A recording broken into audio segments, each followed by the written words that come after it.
All right, looks like we're live on Facebook. Awesome. Happy Wednesday, everybody. Welcome to the Q&A. I'm sure everyone's going to start jumping in a second.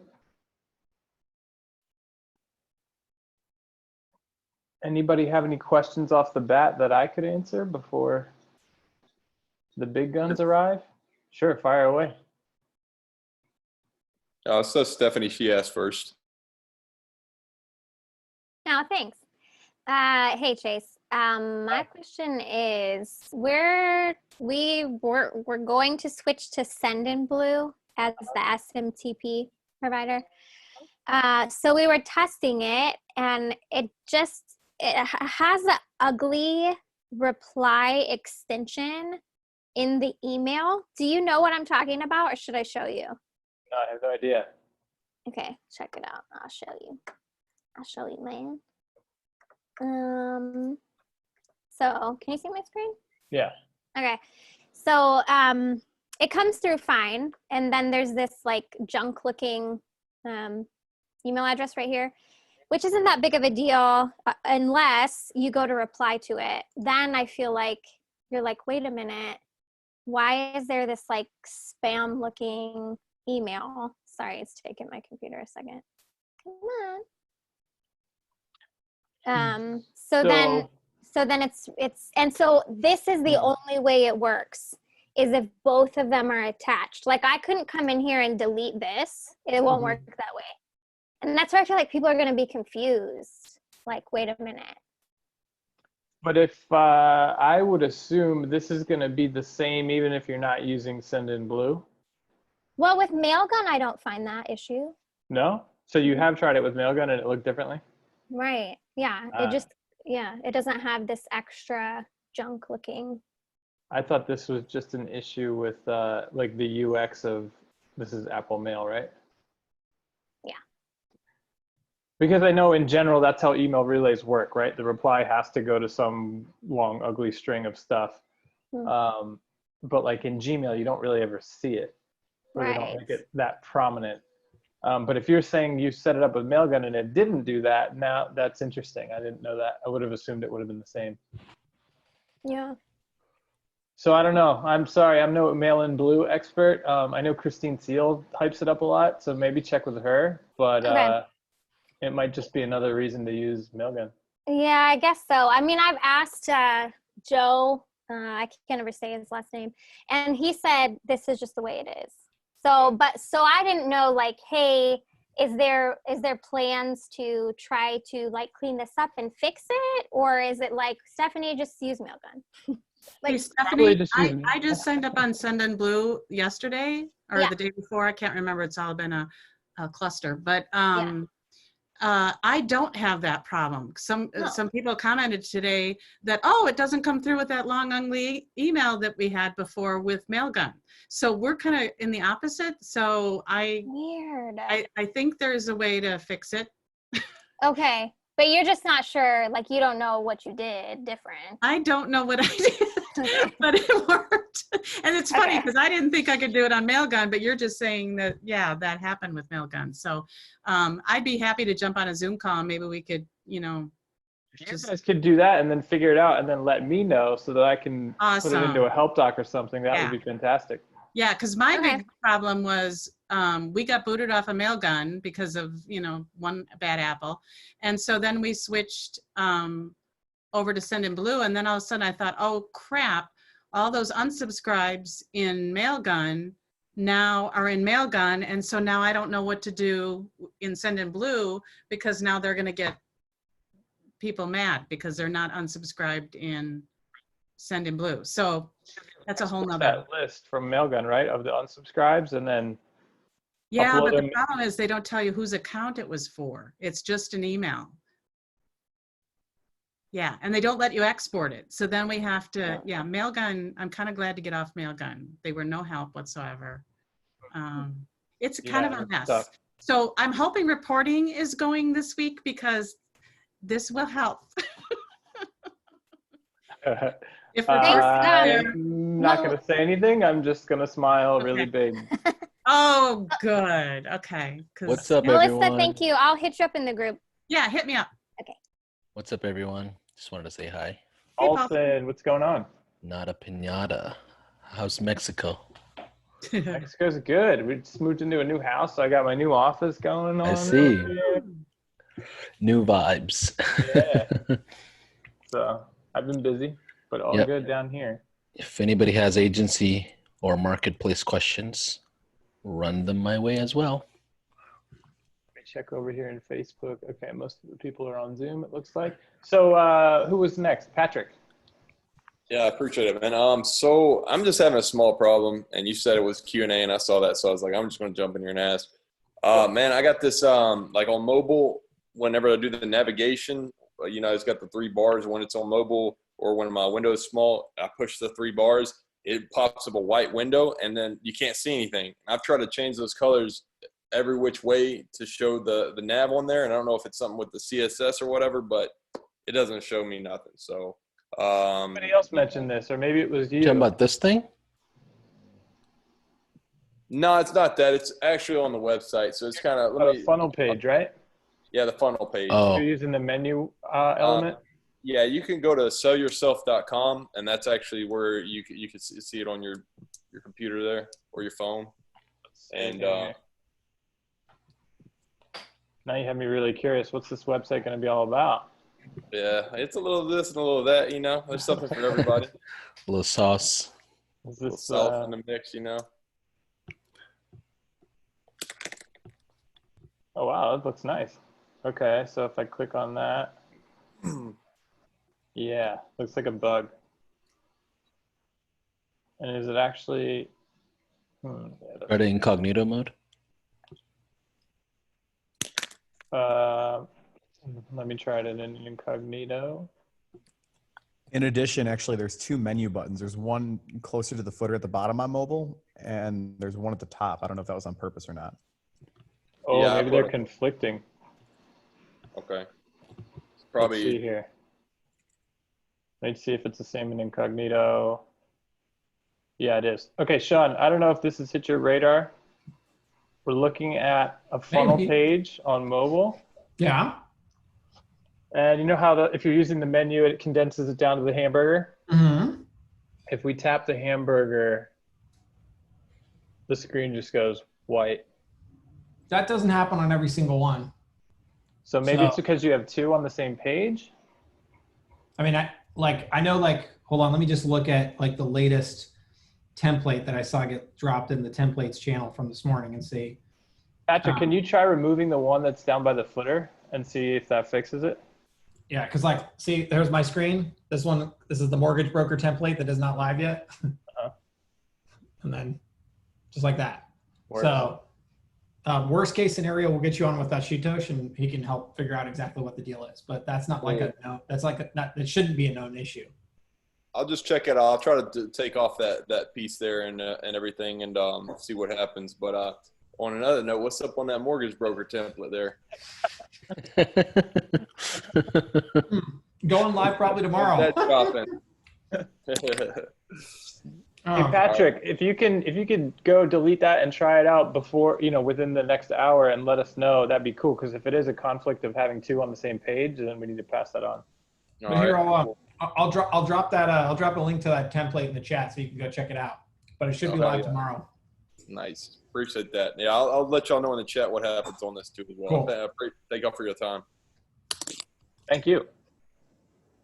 All right. Anna, I have a question. Is the number pools with the swap option available for other sources like Google Ad extensions or emails? If the answer is yes, what would be the setup?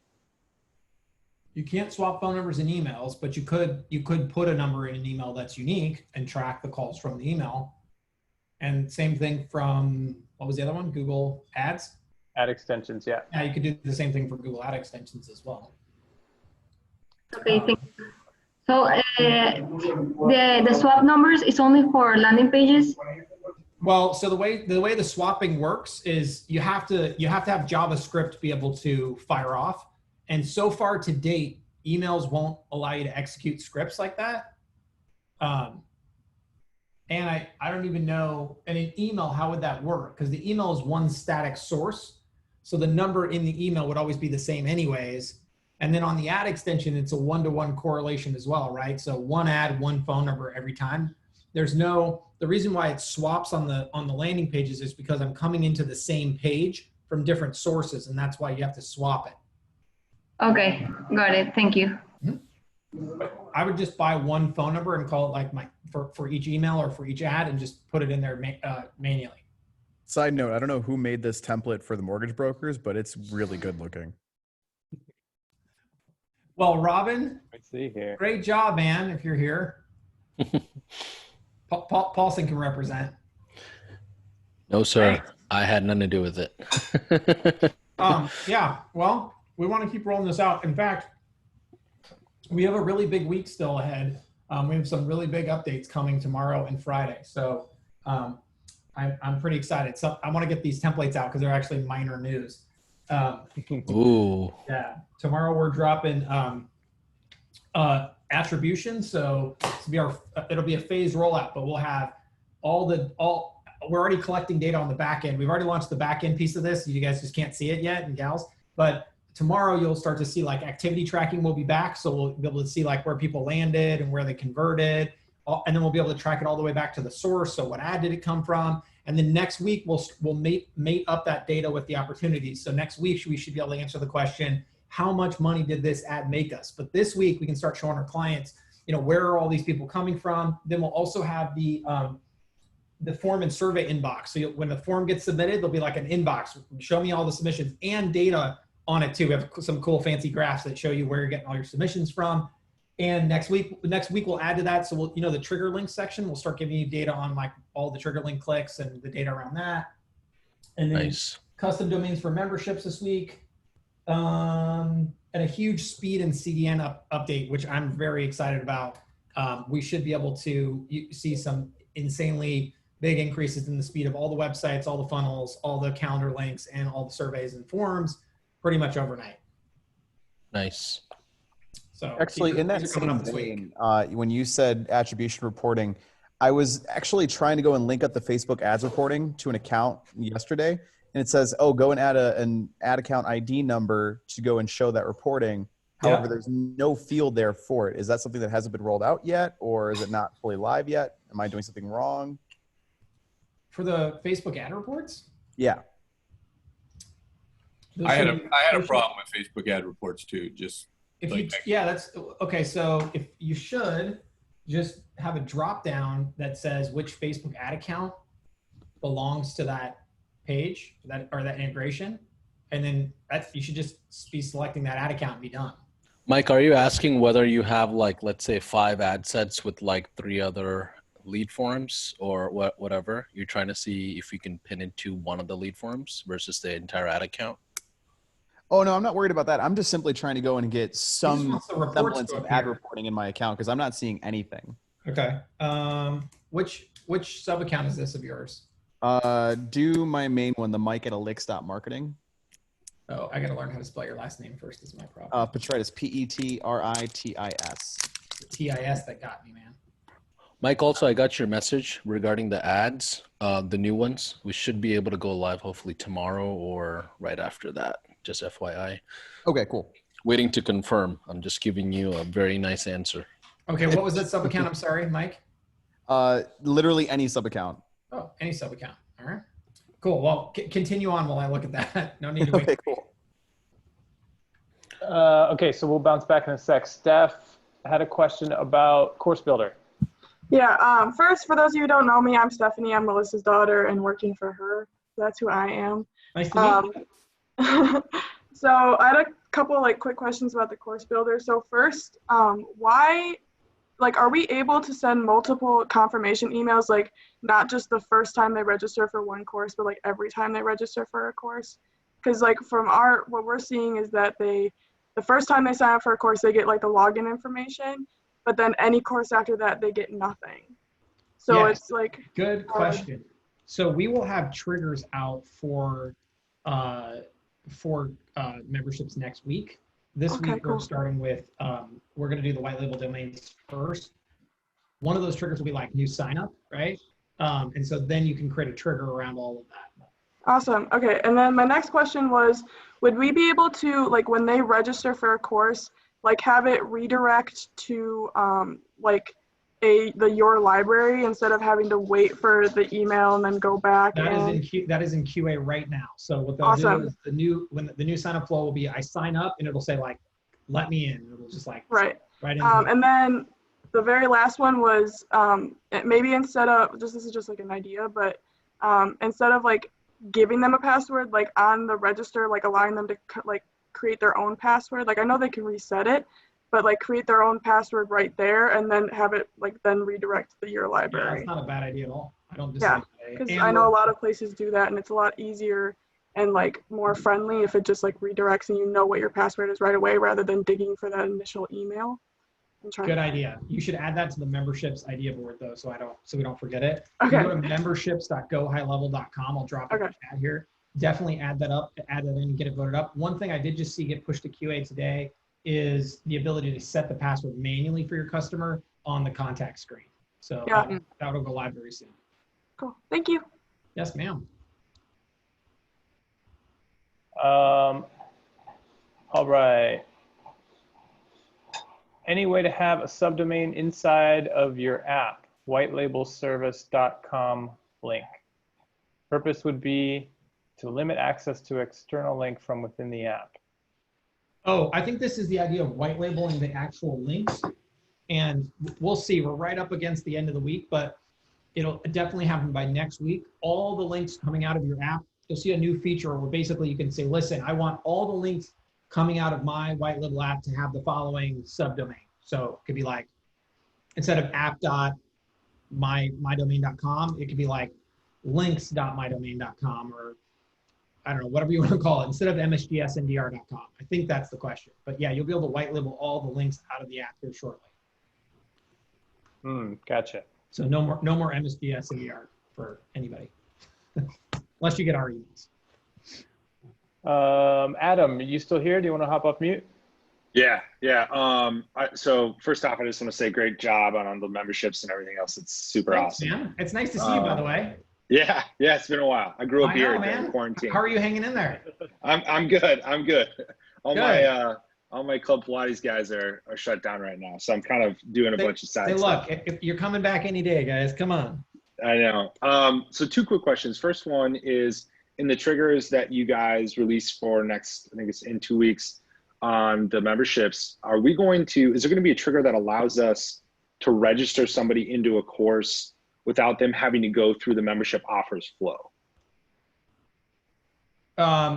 Yes. So what we need to be able to do is, okay, so yes, because you'll be able to add them in, set their password inside the contact form. But walk me through what you want to do. Yeah, exactly. So basically there's two use cases. First use case is I want to be able to use like an external checkout page, maybe something like Samcart, or even the evil ClickFunnels, the checkout page there, for somebody to pay and then register them to the memberships through that. Like okay, yeah. So walk me through this real quick. Like what is so special about Samcart that we can't replace yet? Yeah, great question. So the core thing is in Samcart, what I can do is I can charge somebody for something up front.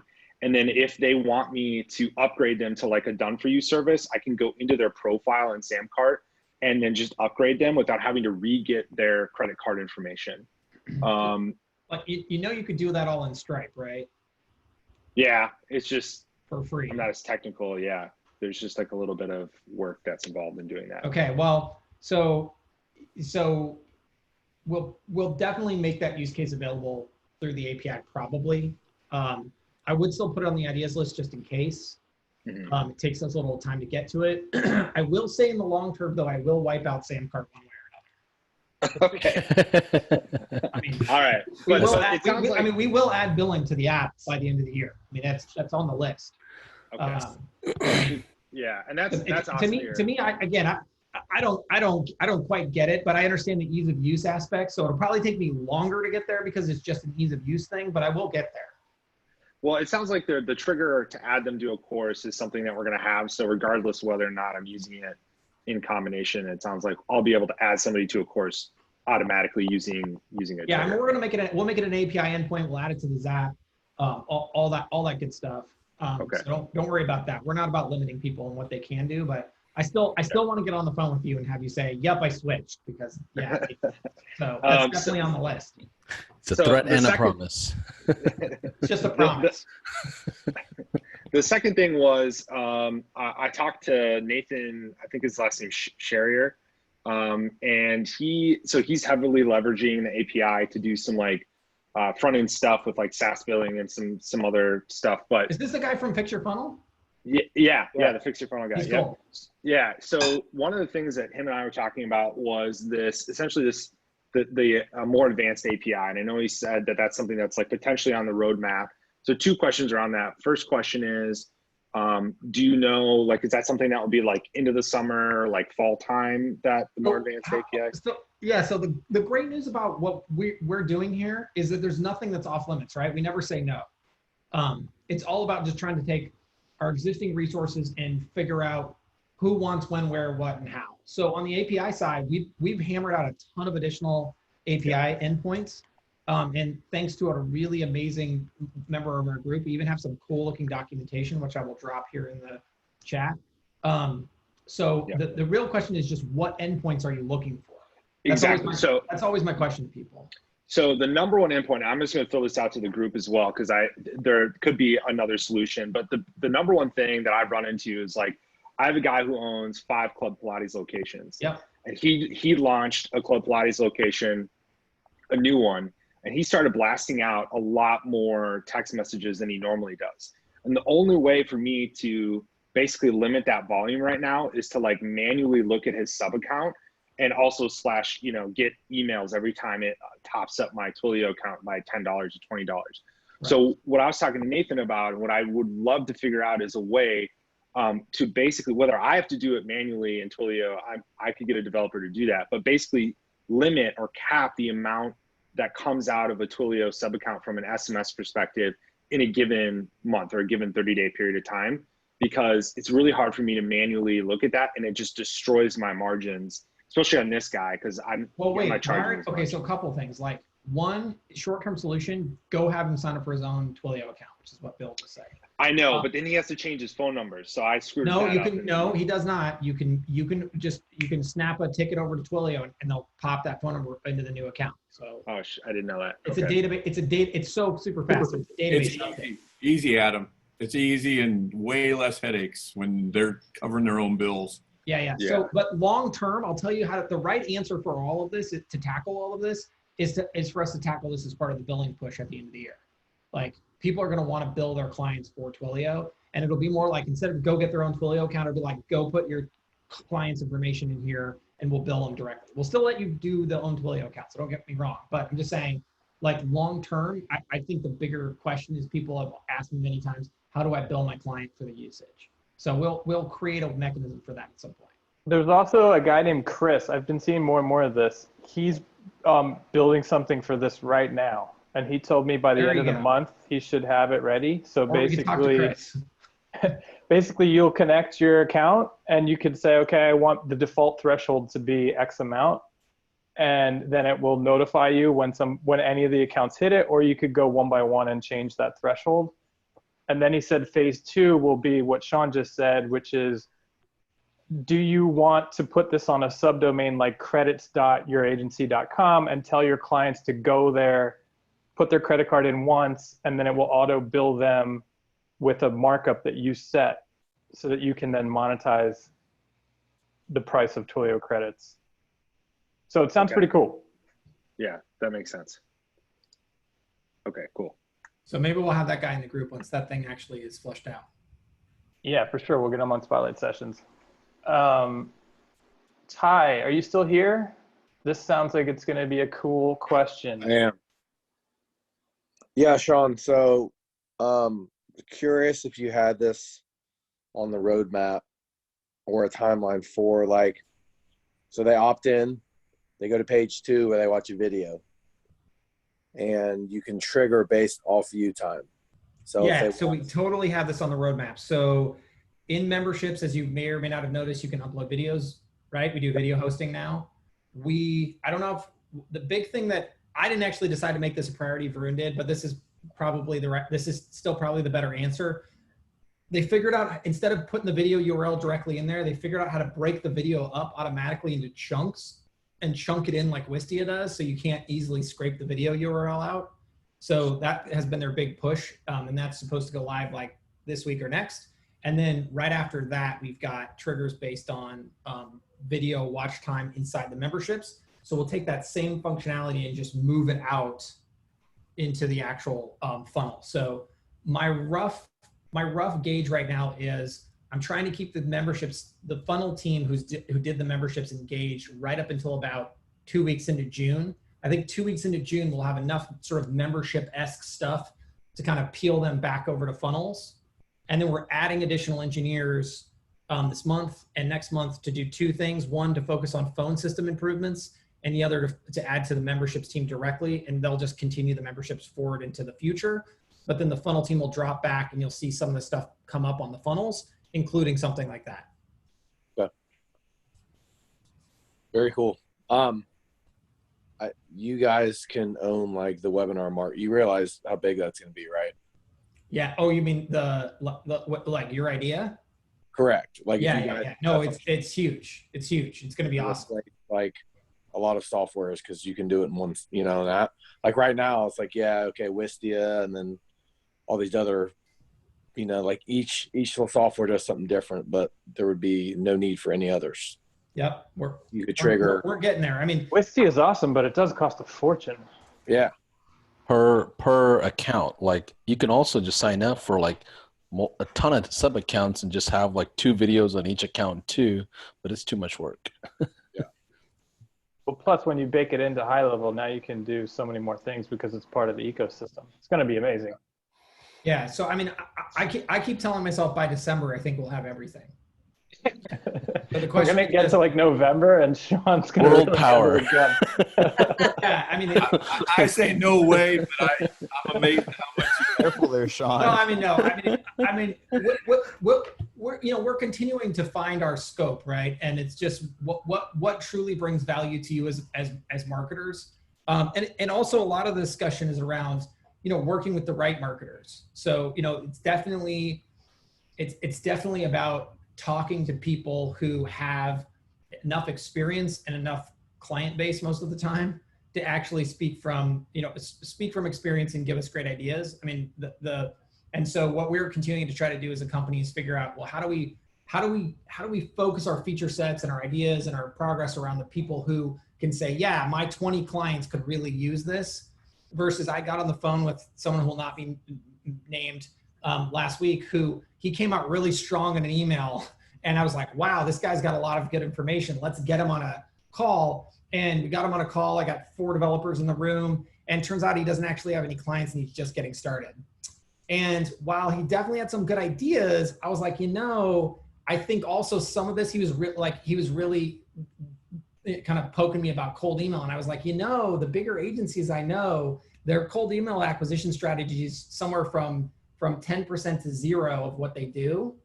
So the amount of time we should spend on this topic probably isn't that much, when we should probably focus resources elsewhere that would honestly have a bigger impact. And so for us, it's really about how do we make sure that when we're putting these things together now, that when we bring them out, people who have 5+ clients are going to say, okay, totally, that makes sense to me, versus people who are just kind of getting started and maybe they don't know as much as people who have some experience. Gotcha. Appreciate you. So speaking of cold email, where's your cold email training? It's in the help docs. Is there a different one than that's in the help docs? No, but we just did a spotlight session yesterday with Robert Adler, who's an email deliverability expert. That was really great. So you can find the replay in Facebook right now, and then we're editing it up right now, and we'll post it today or tomorrow again. So definitely check that out, because that was really, really informative. Guys, I'm sorry. I'm like dying laughing watching Robin looking into the screen, because he just got LASIK done, I think, yesterday. You got it done yesterday? He had an appointment somewhere. I know that. I swear, I feel like I was talking to him yesterday about what he was going to do and where he was going to go. His audio is not on, so he doesn't. And now he appears out of nowhere. No, I didn't get it done. I just got my eyes dilated. Oh, okay. It looks I was like you're straight out of Bird Box right now, Man. dude. Yeah, I mean, I Oh can't my see God. anything. So Sorry, guys. I'm I late. do want to keep talking about this idea of running courses as lead generation techniques. Does anybody on this call do this yet? Where you're running a membership offer via Facebook ad to your audience to learn how One to of my market business partners is doing themselves it right on now. Facebook? Very effective. See, there you go. This to me is a more interesting discussion. See, I'm sure cold email is great, but I got to tell you, it's been out for a long time, and nobody wants more email in their inbox. So I just think it gets harder and harder by the day, and I don't like it. I don't think it's scalable. I don't want more of those emails. You don't want more of those emails, and so what do your clients want? Right? And Mailgun, quite frankly, doesn't want to do with more of those emails. Right, there you go. And by the way, I hate the topic of email deliverability. I can't tell you how many calls I get on. People are like, I don't get it. My emails are not getting in the inbox, but every time I send my friend one, it gets there. I'm like, yeah, you're new, huh? And Sean, so, do you have any good examples of anybody who's doing that? Like anybody we could take a look at? Because I thought about this. okay, so we're gonna get there. I do have great examples. I just can't tell you who they are because I wouldn't feel good about. I haven't asked them if it's okay. But what I will say is the general pattern that I have seen is Joe Rare's looking super cool as usual. But is you run a course that says something to the extent of, hey, listen, Mr. or Mrs. Real Estate Agent, would you like to learn how to market your real estate agency online? Click here to sign up for my course. You charge something for the course that they just can't say no to. You're basically using it as a way to pay for the ad spend. And you're bringing people into the course, you're upselling them to the white label version of HighLevel. You're starting them down the course of how to do Facebook and Google ads, knowing that most of those people are going to realize that it's actually harder than it looks. And then you're going to be there along the way to upsell them into, hey, if you need help, let us know. And that let us know turns into a booked meeting. And since you've already created trust by putting them through a really good course that you've created, now it's easier to upsell them into those done for you services. And So without going and getting specific as to who is actually doing it, but one of my business partners, like I said, is actually doing this exact same funnel. They're doing actually a free course that just gives them as much value as possible. And then we'll go and send them a series of follow-up emails, like 3 emails to go and set up a follow-up call, but there's a qualifying survey for that call. And he's getting between 20 and 30 qualified actual appointments every single day for a $5,000 training course. It's extremely lucrative. Because the best part about giving away a free course is just because you give away a free course doesn't mean people are actually going to do it. A lot of people will go and take free information. They're not going to do a damn thing with it.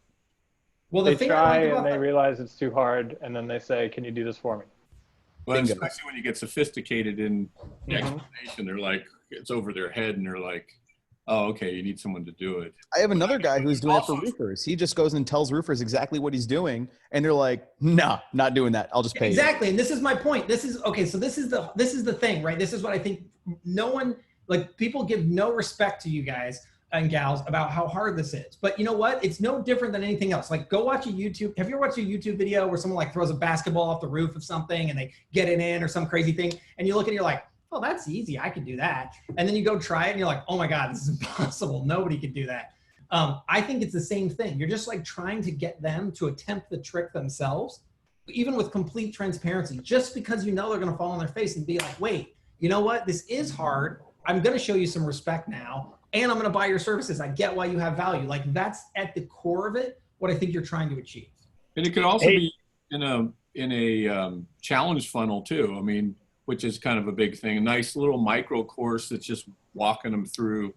So there's a lot of ways, I think, to use the membership side. If you go back and watch the spotlight session with Alex, he talks about the sales ladder, and it rounds out the bottom of your ladder, right? Because when you're having a sales call and they're like, it's just too much money for me right now. Oh, well, we have the free course. Just start there. And then boom, they're not a lost lead. They're just, they'll be back in 2 weeks once they realize how hard it is. Yeah. Hey, Sean. Yeah. Sean, during this whole COVID thing, what's been kind of funny was, and that's why I was pumped you guys were rolling out memberships so quick so I could move mine over.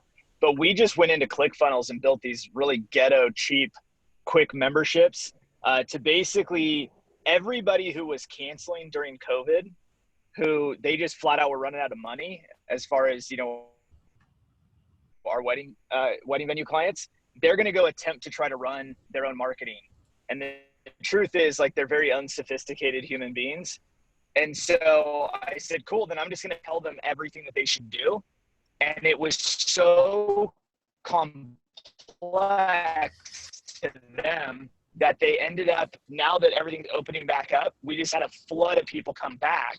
They haven't made any more money because they still can't, it's not like they're.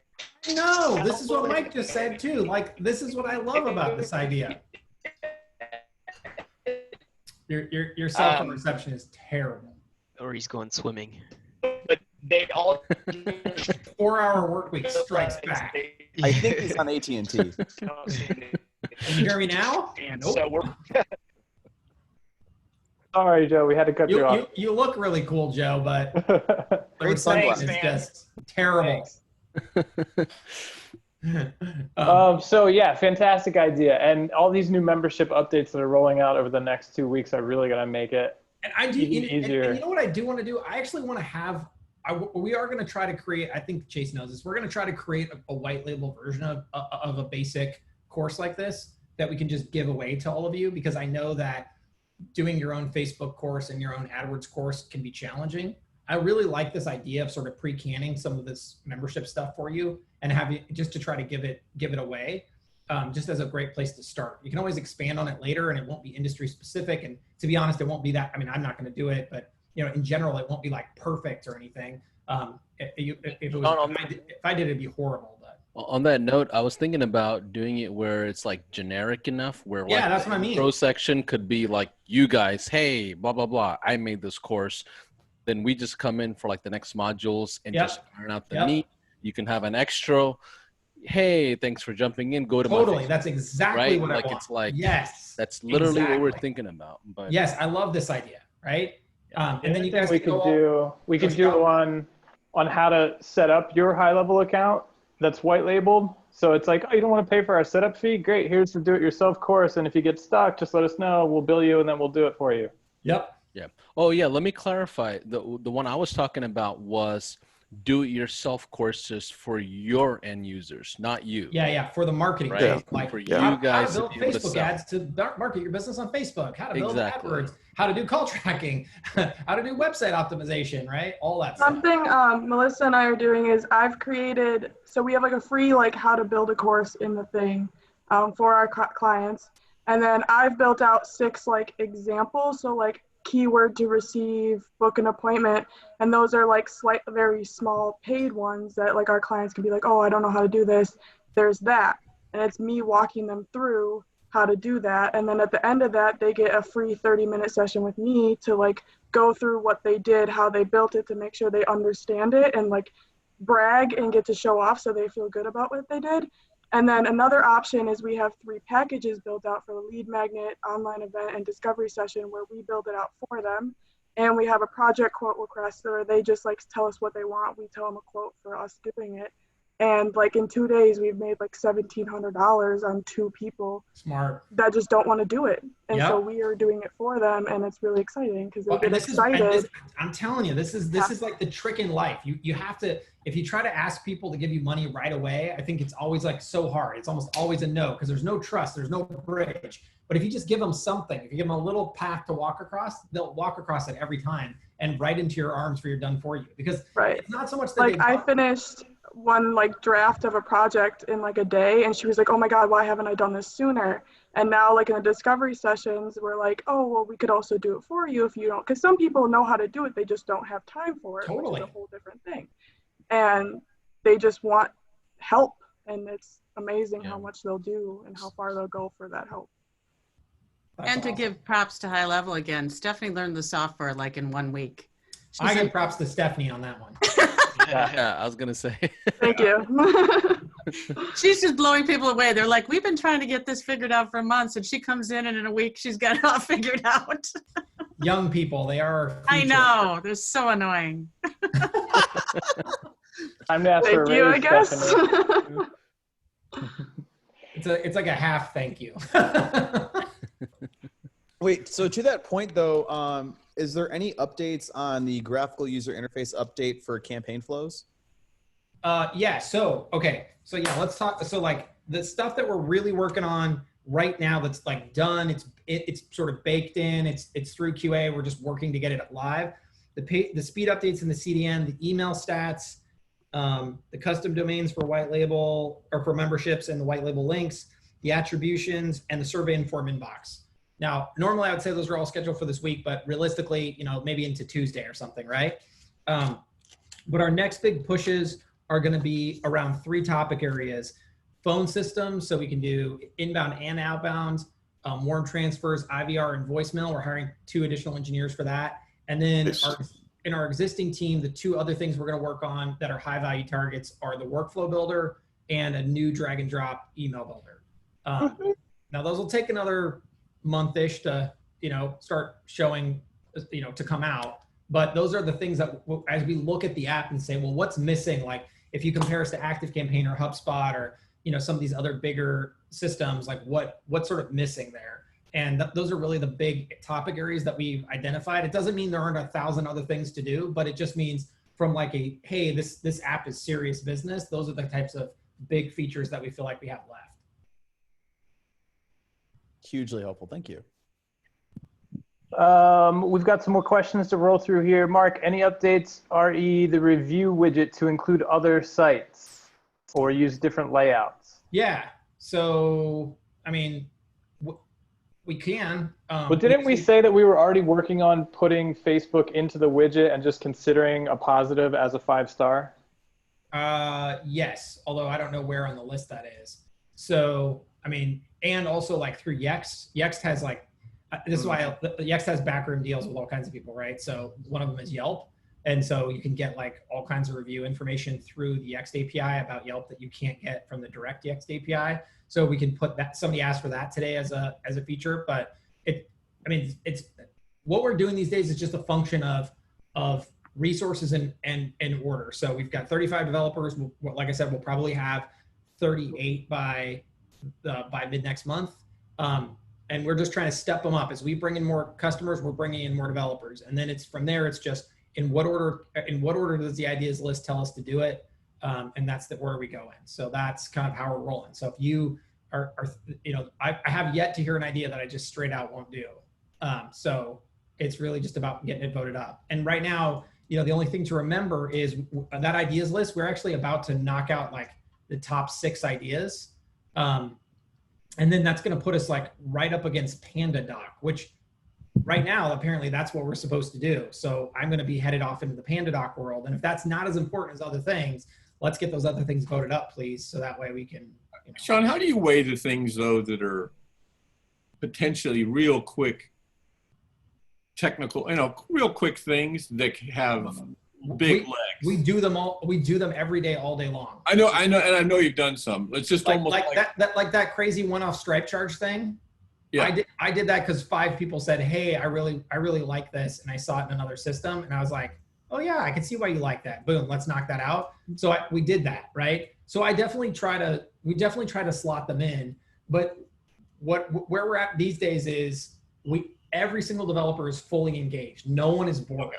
And so the question then just becomes like, if there's easy wins, then let's do it. Another thing I didn't talk about is like messenger surveys. The guy who is the guy who did the messenger survey stuff, he's going to be back at that starting June 1.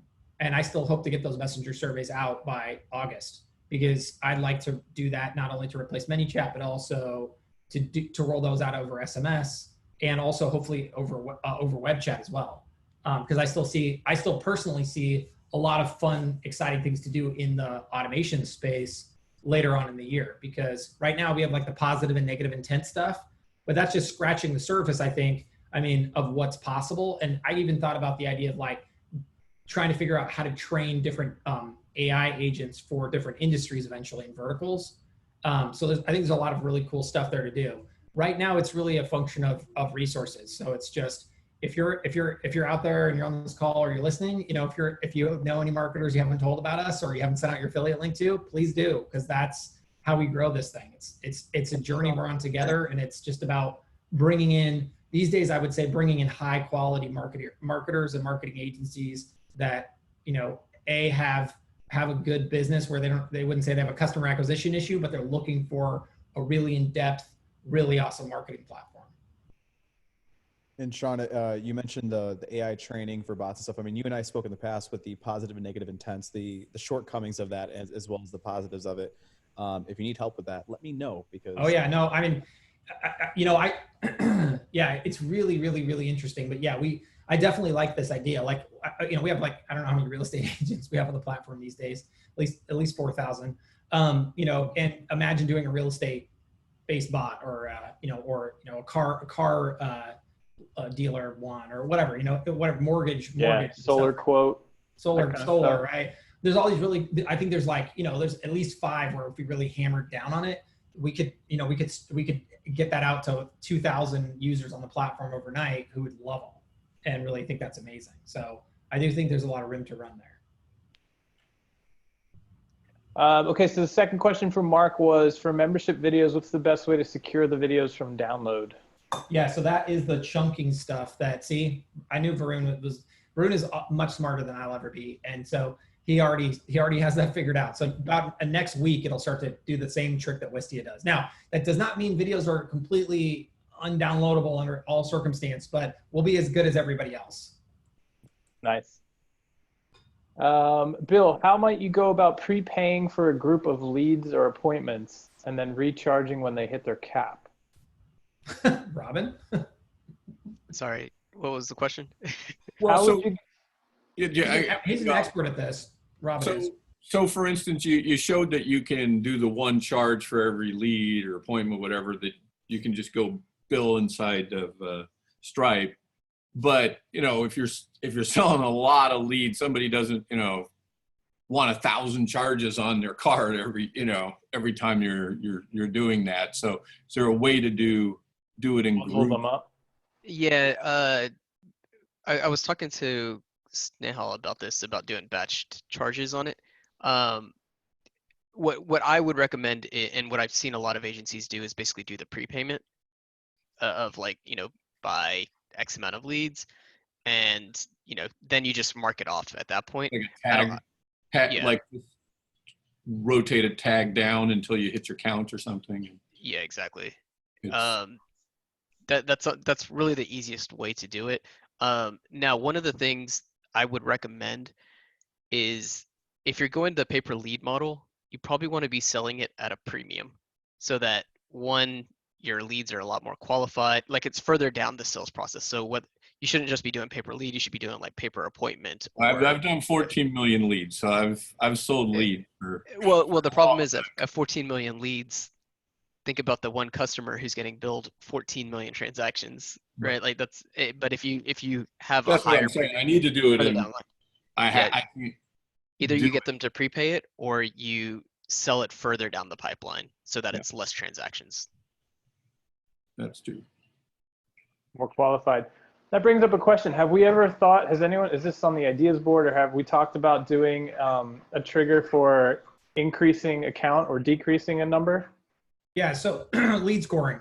Yeah, so lead scoring is definitely on the list. That will actually get knocked out this year for sure, and hopefully in the next 3 months, because I think lead scoring is one of those things that can be useful in all kinds of situations, and I just think it's something that is similar. I mean, ActiveCampaign, HubSpot, all these bigger CRMs have it, so we'll definitely have it soon. But is that the same as what sort of Robin just mentioned of, say, like, let's say I have a custom field that's a number field, and I want every time something happens, just reduce that number by 1.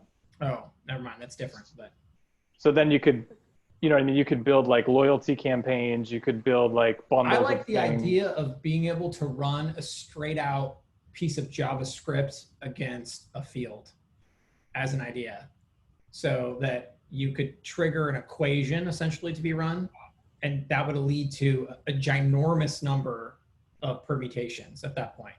Yeah, one of the things, just kind of on the immediate front, one of the things that we've done for a client is do a webhook out to an Excel sheet, and we just did all the functionality and basically the Excel sheet is the one that's doing all that logic, and you can basically push back out to HighLevel to do the transactions or even stopping leads and things like that.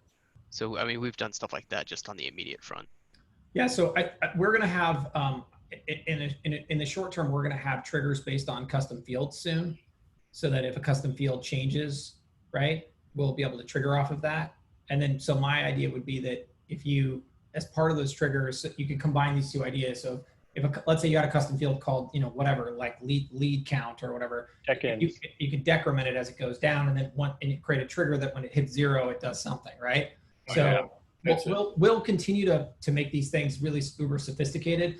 I also think I'm a huge fan of the workflow builder, not because, by the way, the workflow builder fundamentally adds anything to the core functionality of the system, but I do think it will simplify these incredibly sophisticated flows people are currently building and make it just easier for all of us to track it in our heads. So I definitely want to get that workflow builder out first and then lean heavily on it to push out this type of functionality. Because otherwise, I think if you have a massive list of triggers that are doing all kinds of other things and you can't visualize it as a flow, I think a lot of people get very confused. Is this funnelytics style thing that you're talking about? Or like active campaign style thing? Because probably do more analytics. I go, that's fantastic, but it doesn't track any offline activities, or it's just rudimentary. And so, being able to track these different components is huge. I mean, I would agree with that. See, and this is, to be honest, like this is what I'm so excited about. I'm excited that we're getting into these really, really in-depth sort of as an engineer, just engineering stuff, right? Like I can't wait to work. This is the kind of stuff I want to work on, right? Versus, trying to teach people how to get their first client. Like I don't know a lot about it. I'm just not very good at it. And so I'm always, when people walk through the door, I'm just like, I don't know, maybe you should get a coach. But hey, when you get here, we've got some really cool stuff, right? And so I'm really excited that as we've matured, we continue to get to these places because we have just a killer engineering team. And I think this is where focusing on marketing really starts to shine. We can do some incredible stuff. So as we drop a couple more things like workflows and stuff like this, but like we'll get deeper and deeper and deeper into these flows. I think it's going to become a very exciting time. That is super exciting. One of the other things that we're starting to have more conversations about is doing like round robining and pulling leads between different accounts and stuff like that. Oh yeah, the rank and rent folks, right? The leads, so that's another one. So we're keeping our ear to the ground on how many agencies are moving into that model, and if we're starting to see a huge influx there, and that's actually that. Well, that's where hitting the phone system really hard because I'm getting a lot of calls with people who are doing like the warm transfers out to like insurance agents and stuff. You want to patch them in or something like that. And a lot of those guys are coming and gals are coming into the system because they're saying, we realize that the call model is not the model of the future. There's the SMS component, but they still need that call model. So they're all running around with these Vici dials and all these other crazy things. So we'll take care of that whole thing first. And I think even if you're just doing, work for local businesses, being able to provide them an inbound, outbound phone call system is going to be awesome. And then from there, we'll start to tack on the lead distribution component where it's like, if a lead comes in and they're in this zip code, then farm them out to this group of people. And those group of people have a certain number of leads they've been credited for. So if I distribute it to Bob in that zip code, we pull down his credit cycle. And then when he hits 0, we rebill him, like all that stuff. That won't come until probably October. You may want to backdoor and look into Bobberdo for that. I've seen Bobberdo and Leadspedia. Okay. And as excitingly, I've seen how much people have to pay for that stuff. So I think we can provide some really good value. Yeah, because I think you have a huge opportunity as people start building lead gen networks that work between, and it just can talk all the way through. And that's where you can really gain some scale too. We're going to build our own, Jason. I mean, it'll probably integrate, but we'll still build it our own. All right, cool. We're approaching the top of the hour. We still have some more questions to get through, so let's fire through them. Vina, hello, this is my first time here. Welcome. If you're still here, pop your camera on and say hello. Jason, can you put the link for the mortgage template back in chat? Can someone drop that link again? My name is not Jason, but yes. Hold on. By the way, you missed it, Robin, but you got some high compliments on that mortgage template. Yeah. Even with the new website one. Okay. Yeah. Am I missing It wasn't something because I don't have membership sites in my platform yet? Oh yeah, I've heard about that. So, okay, if you're not, okay, so the way we set this up and we set all, this is our new thing. Like every time we launch something now, we learned our lesson a couple of features back where we got burned and we accidentally released something to all of your clients. So now what we do by default is if you're an agency admin, you see everything unless you explicitly toggle it off and on. So if you don't see it, just go edit your user. You've probably accidentally toggled something or set some default. Just toggle memberships on and they'll snap into view. Makes sense. iPhone X, can you revoke access to course members yet? Yes, you can, in the contact detail screen, you can already see what memberships people are part of, and I believe you can X them out. Correct. Damn, the mortgage template is pretty nice. Good work, whoever did this. More props. Both would be great. What? Yay. Sean, I'm going to nominate you for president. I just read that. Wait, I'm not sure that's a compliment. I meant it in the best way possible. I was going to say. Mike, I get a sense Sean doesn't want to mess with Panda Docs. You scared? Well, I don't mind. It's just, is that really the high order bit? As Steve Jobs would like, as Steve Jobs often would say. I mean, is that the thing? Is that the thing that moves the needle the most for you? Well, I mean, personally, I know that it would be really helpful because here's the way I treat HighLevel for now is for most of my clients, HighLevel is perfect to get people up to the point of purchase. And that pivotal moment is a signed contract or test or estimate or something like that. And so if you can get all the way up into that point, at least once someone signs something, then you can actually go and webhook out and go into their main CRM or whatever that may be. And, so and I am okay with that. And actually, to be honest, I'm not too afraid because I think the path that needs to be cut here is not nearly as big of a deal as it's not. People are not actually asking for PandaDoc. They're asking for a really specific flow of, here's my lock, stock, and barrel contract. I need to send it out to somebody. I need to get them to digitally sign it, and I need to have them give me payment on it, and I need to be done there. Yeah, literally all we need is a place to go and put together a long form document and then a digital signature that might log the IP address to make it legal. That's it. Yeah, which, by the way, for the record, has yet to be litigated in a court of law. Oh, fun. Do you know that? None of the digital signature stuff has not yet been litigated out. So they don't know whether it'll hold up. Oh, fun. That's crazy. Fun lawyer fact. One interesting.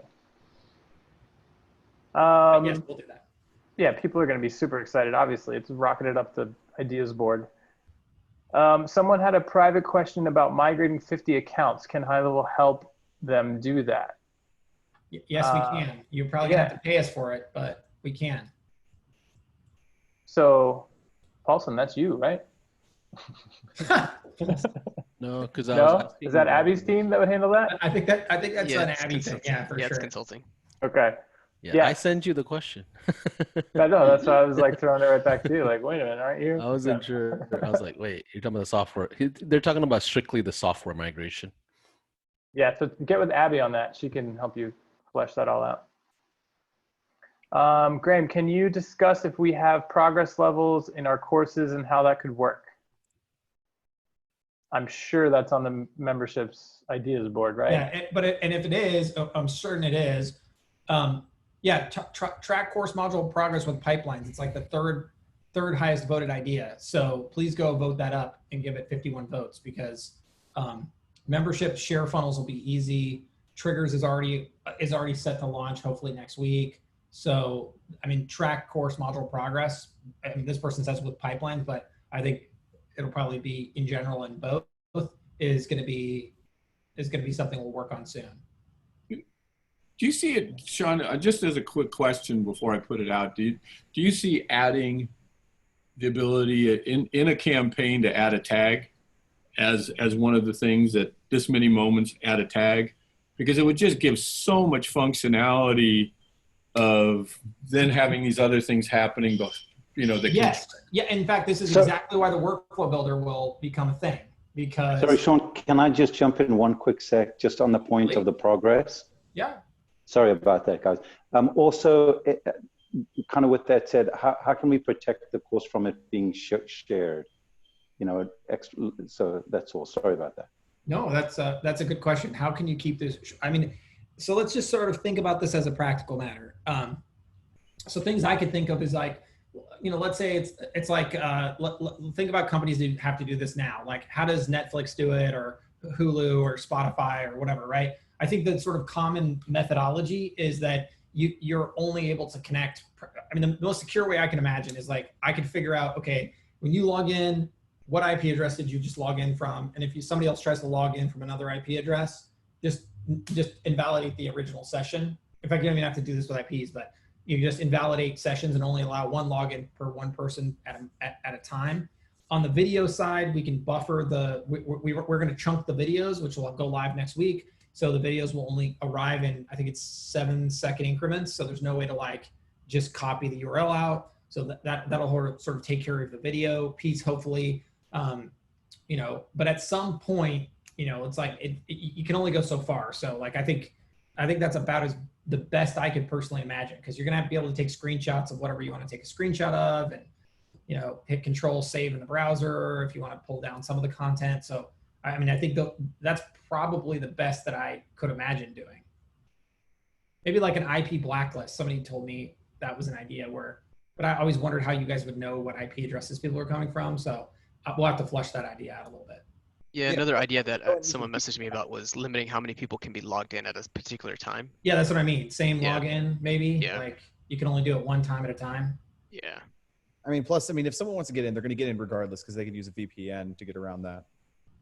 Yeah, I mean, I just, as a software engineer, I think to myself, you know, there's just only so much you can do to stop me. If it's sitting, at some point, the content has to reach my browser. And at that point, I mean, it's there. I own it. Like, it's in my domain. So, you know, but I think you can put in reasonable controls to try to stop the average person from just easily downloading and stealing content. And that is absolutely what we'll do. Roger that. Inbound calling and warm transfers, ETA. Bless us with this, please. Alex, Yeah, so up? we're doing something really specific here. So we're hiring 2 additional engineers. They're going to be in Brazil. And if any of you know Renato, he lives in Brazil. And we love this idea because we're going to put them specifically on the phone system, because a lot of the phone system issues happen in the middle of the day, and we get a lot more time zone crossover with Brazil. Realistically, I think it'll be it'll be a month to drop voicemail and warm transfers and inbound calling, and then everything else will roll out from there depending on what the needs are. Thank you. I'll probably do voicemail and warm transfers first. Inbound calling is my preference, but whatever you want to do, big guy. It's not that hard either. Until, you know, to be honest, I'll tell you this: voicemail is already on the list. I've already got somebody working on it.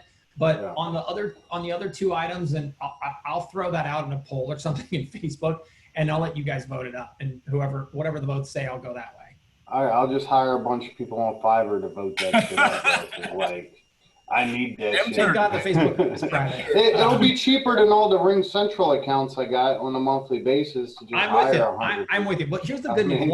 Long term, I'm committed to this. We will dedicate resources to this, because I see it as a big miss. If you look at any other system, there are very few of them that have good phone systems at all. So I think it'll be a killer addition. Man, this will be like the cherry on top for me, bro. Yeah, when we added it into our other one I used to use, it made all the difference in capturing everything from the. Because there's so many shitty other wannabe copycat systems out there that do have inbound calling, and I'm like, why the hell isn't the best system I agree. on the planet? It's not hard to add it. It's not hard to add it into the platform. So it's just something we had to get around to, and now that I'm sort of making a bet here. I mean, I feel like COVID-19 is slowly abating.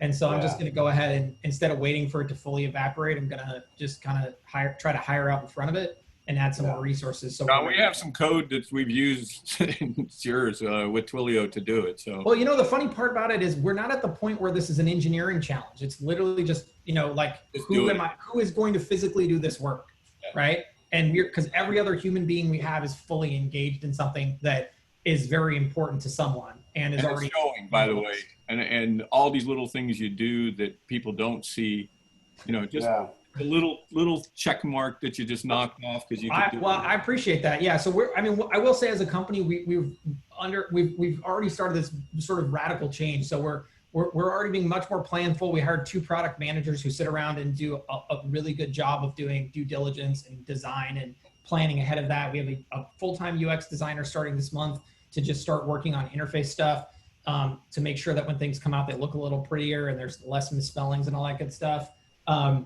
And this month we've undertaken a huge behind the scenes change you guys will never see, nor appreciate probably, but basically it's just re-architecting a couple of critical pieces so that things scale a little bit better. And it's just kind of good old fashioned maintenance kind of stuff, but it's going to be awesome because it'll help us go from, we're at 2,800 agencies right now, and it'll help us go from 2,800 to 10,000 without skipping a beat. So I'm pretty excited. And once that work gets done, we'll actually get a lot more resources back, and we'll be able to kind of hyper accelerate some of the smaller stuff. Nice. Sean, you're making me hyperventilate over here with excitement, brother. I love it, man. And each hit what about syncing with like Google Contacts and stuff? You know what I mean? So the Google integration will probably happen, I would say September, October timeframe.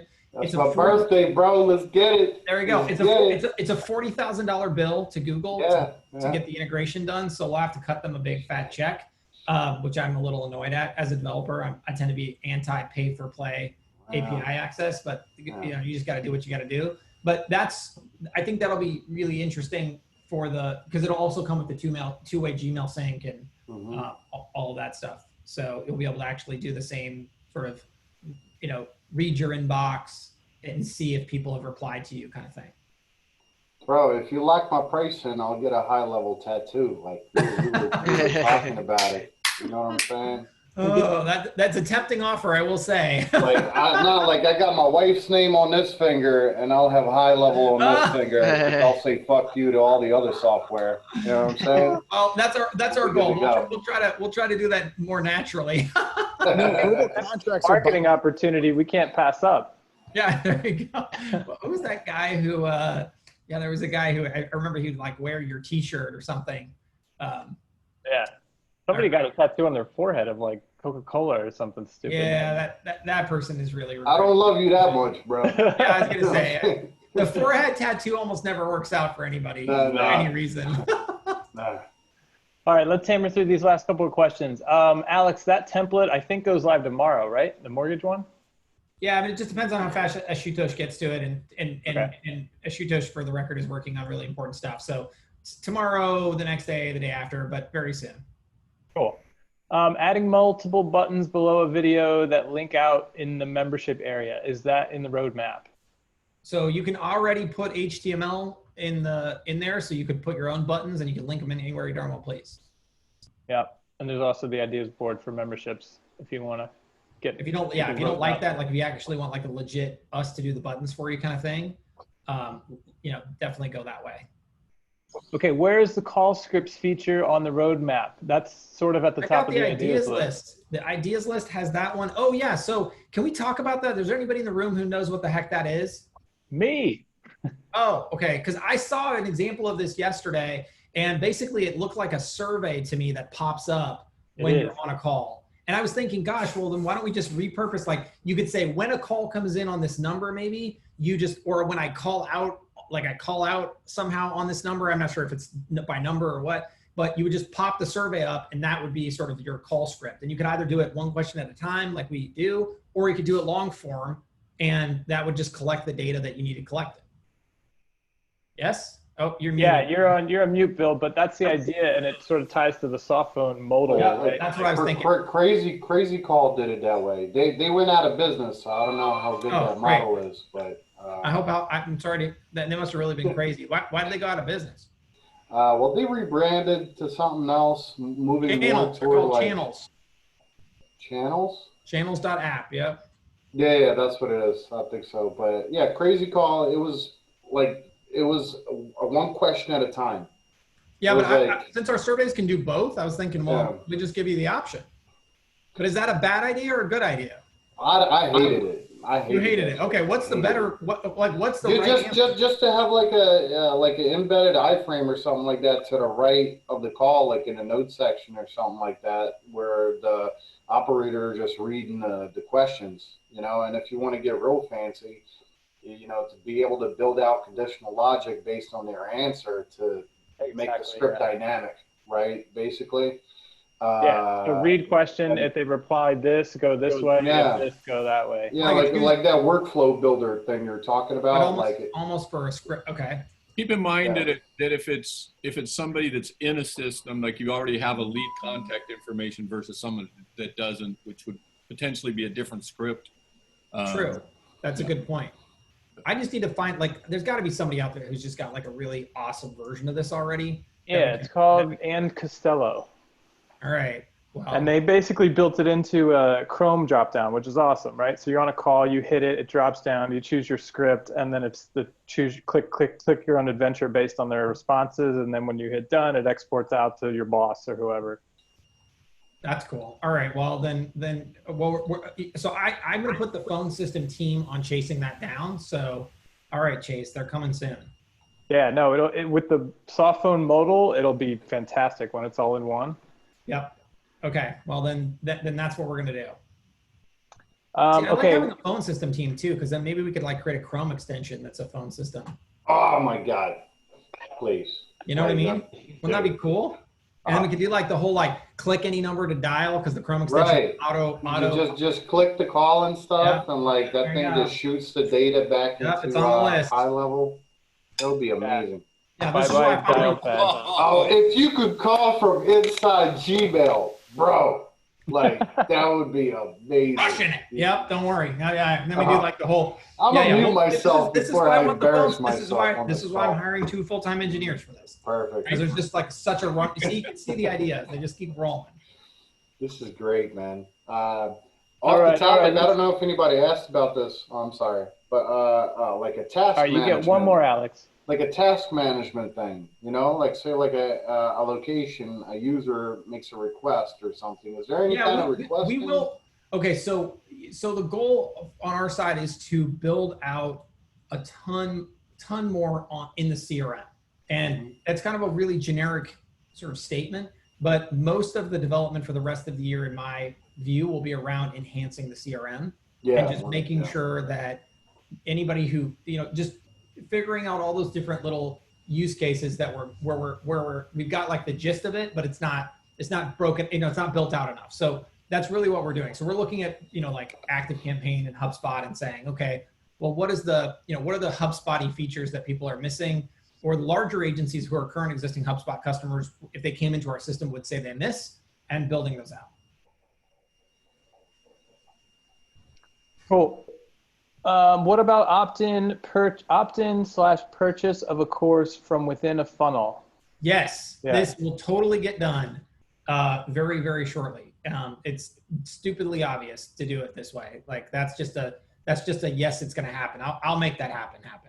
So that'll be another element in the elements panel, right? Just like form, calendar, all that. I think what we'll have to do is so I think in reality it needs to be like almost like a product or something, right? Like, when someone buys, what are you buying? Oh, I'm buying for this course. And, you know, as a product, it's going to be, you know, I'm buying into this membership. We'll figure it out sort of one way or another. But I think it has to just get attached to the 2-step order form somehow.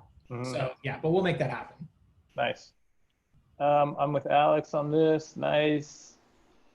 Juanita, dude, this is the best software I've gotten. I truly love it. Juanita, make sure you're sending out your affiliate link to everyone you know. I want to write you a big check next month. Oh, and let me get you our testimonial link. Okay, that's the end of those questions. Are there any more in Facebook? No, doesn't look like it. So I think we're good to go. All right. Well, thanks for joining, everybody. Thanks a lot, and watch for some big updates coming shortly. Keep it up, guys. Bye, everybody. Bye, everyone. Thanks. Bye.